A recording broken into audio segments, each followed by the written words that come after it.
Bom, Estados Unidos, né, gente? Inevitável. Nós teremos o confronto entre uma ex-promotora de justiça e um ex-presidente condenado, né? Agora, a questão etária se inverteu, né? Kamala Harris tem 59, Donald Trump tem 78 anos. E vamos pensar aqui. Quem imaginaria, vamos pensar, 7 de janeiro de 2021, logo depois da invasão do Capitólio, quem imaginaria que o Trump, derrotado, seria favorito para vencer a eleição seguinte? Mesmo com todos os indiciamentos na justiça, condenação criminal, inclusive, né? O que explica que ele tenha conseguido unificar o Partido Republicano, atraindo até antigos rivais e atraindo até partes do eleitorado mais inclinadas aos democratas, normalmente, como a população hispânica? Que fenômeno é esse, Valéria? Independentemente do efeito tiro na orelha, que parece até que ficou para trás, né? Eu acho que tem vários fatores. Por um lado, tem mais de 36 milhões de votantes hispanos e uma parte, dizem que tem 42% estaria apoiando Trump. E isso se explica porque as pessoas estão preocupadas com o futuro, com a economia, e é um fato que para muitas pessoas, durante a época de Trump, a economia ia melhor. Depois tem outro tema, o tema da pós-verdade. Muitas pessoas não acreditam que, por exemplo, o Trump foi condenado, acham que é tudo fake news e mesmo que acreditem, mesmo pessoas informadas, acho que as pessoas cada vez mais votam com o estômago, querem ouvir o que elas gostam de ouvir. E depois tem outro tema, que parece que os americanos querem cada vez mais uma pessoa com uma tendência ditatorial, que acham que a melhor forma de resolver certos problemas de economia, segurança é mão dura. E nesse sentido, o Trump se presta a fazer esse papel. Então, eu acho que a gente tem que ver um pouquinho por que morrem nas democracias. Se morrem por essa erosão interna da que falavam os autores do famoso livro, ou se também morrem porque, no fundo, faz décadas que a gente não tem bons candidatos. A gente tem que escolher muitas vezes entre um mediocre e alguém menos mediocre. A gente não pode realmente escolher uma pessoa do porte, sei lá, de um Churchill, de um Adenauer. Uma pessoa inspiradora, realmente. Uma estadista que olhe mais além da próxima cita eleitoral e que pense no futuro. Agora, a Kamala Harris, quer dizer, já deixou a vida do Trump menos confortável a essa altura, porque ele estava meio que, nadando de braçada, como se diz, né? Por exemplo, ela já apareceu até um pouco à frente nessa última pesquisa da Reuters, né? Será que atrapalhou mesmo a vida do Trump? Acho que é muito cedo para falar. Eu instintivamente pensaria que o Trump já tinha ganho essas eleições, mas agora com essas questões, a gente tem que ver também se essas enquetes são enquetes objetivas e são enquetes também para tentar capitalizar uma parte do eleitorado que está indeciso. Agora, a grande questão, eu acho, né, João?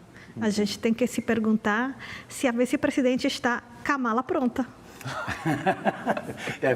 Esse trocadilho infame inundou as redes realmente, não sei se ela está com a Kamala pronta, mas João, por exemplo, vamos pensar, tem a questão da idade, né, que agora favorece a Kamala. Pode ser importante, mas tem outros fatores, né? É uma mulher negra com ascendência asiática, né, de imigrantes, quer dizer, descendente de imigrantes. Seria algo inédito uma mulher negra com essa ascendência na presidência. E, quer dizer, além das minorias, digamos, que poderiam ser atraídas por isso, eu ficava pensando, né? Será que não pode atrair a população mais jovem, que está ansiosa exatamente por mudanças? Olha, nós precisamos de uma coisa nova. Biden e Trump, né? Tinha aquela coisa do nem. Eu não quero nem uma coisa nem outra. Agora tem uma novidade. Mas a questão para mim é até que ponto esses jovens veem a Kamala como uma novidade de fato, né? Porque a figura dela ficou muito atrelada à figura do Biden, né? Ela realmente, nesses 4 anos, ela não teve uma agenda própria, um protagonismo, ela não brilhou nesse lugar, inclusive ela tinha uma popularidade até pior do que a do Biden, que já era baixa. Então, para conquistar esses jovens, por exemplo, um desafio que ela vai ter é que os jovens se distanciaram bastante do Biden muito pela questão do apoio do Biden a Israel no massacre de Gaza, né? E nisso a Câmara não tem uma visão muito diferente, né? Então, onde eu acho que ela pode trabalhar mais e realmente onde ela tem mais a ganhar é no voto feminino, porque aí realmente ela sim teve uma agenda muito forte em defesa do direito ao aborto, Ela, inclusive, com isso, ela se implicou muito. Foi a primeira vice-presidenta que foi visitar uma clínica abortiva, sabe, que é uma coisa... Não, e o histórico de misoginia do Trump é trágico. Realmente, e ela representa tudo que o Trump odeia, né? E tudo, assim, mulher, filha de imigrantes, etc, né? Então, assim, pode ser até que balance um pouco. Acho que vai trazer mais emoção, isso sim, no que resta de campanha. Estava sem emoção, praticamente. Né? Realmente é isso que a Valéria falou. Parecia que já estava tudo assim para o Trump, ainda mais depois da tentativa de atentado, né? Agora vamos ver. Ô Maria Paula, como é que bateu isso na Europa, hein? Esse recuo do Biden e a novidade, Kamala Harris? O pessoal está mais aliviado ou está mais preocupado?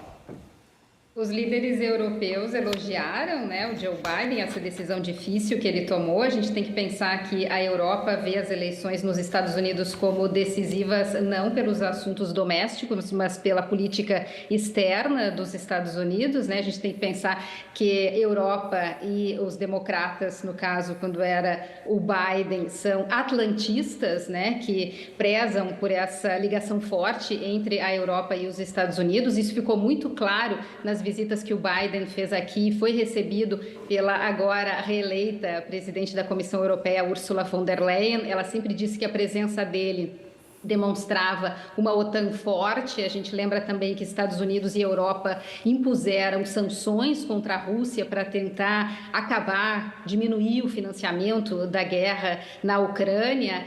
Ficou muito claro esse apoio, essa ligação, quando o Biden veio aqui para comemorar os 80 anos do desembarque das tropas aliadas na Normandia, agora no último dia 6 de junho, que foi muito emocionante. Quer dizer, uma posição diferente, pelo menos, da que tinha o Donald Trump quando foi presidente, que dizia que os europeus tinham que pagar mais pela sua segurança na OTAN, o que sempre levou Emmanuel Macron e outros líderes europeus a falarem na necessidade de criar uma defesa europeia. Agora isso fica ainda mais em voga. Agora, fica a dúvida, não está oficializada a Câmara, mas é ela, né? Vai ser ela, não há a menor dúvida, né?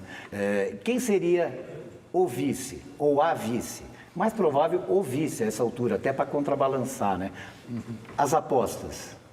Um governador desses, quem vai ser? Eu acho que tem questões mais profundas. Por exemplo, o Biden emplacou a Kamala no último momento, no minuto 90 do jogo. E me lembrou um pouquinho o que fez o Lula aqui com Haddad em 2018, quando ele era candidato e não podia ser.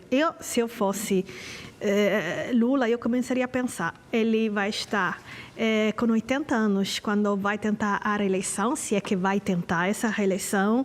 Será que é uma boa estratégia colocar uma alternativa no último momento, se aferrar ou ir construindo essa alternativa, né? Ou ir construindo, porque também tem aquela coisa de um líder se faz ou um líder nasce, mas mesmo que não nasça, tem que fazer alguma coisa. Então eu acho que essa coisa de botar a Kamala no último momento deveria servir para reflexão para alguns líderes que já estão numa idade, e também, não, sem querer falar de etarismo, mas a gente viu que o Biden não estava em condição, e então a gente vai ter que pensar até quando uma pessoa pode se perpetuar no poder. Também olhando Maduro, por exemplo, ele é mais novo, mas, enfim, eu acho que essas questões me preocupam mais de quem vai ser o vice-presidente da Kamala pronta. O Trump partiu para um vice-presidente de 39 anos, né?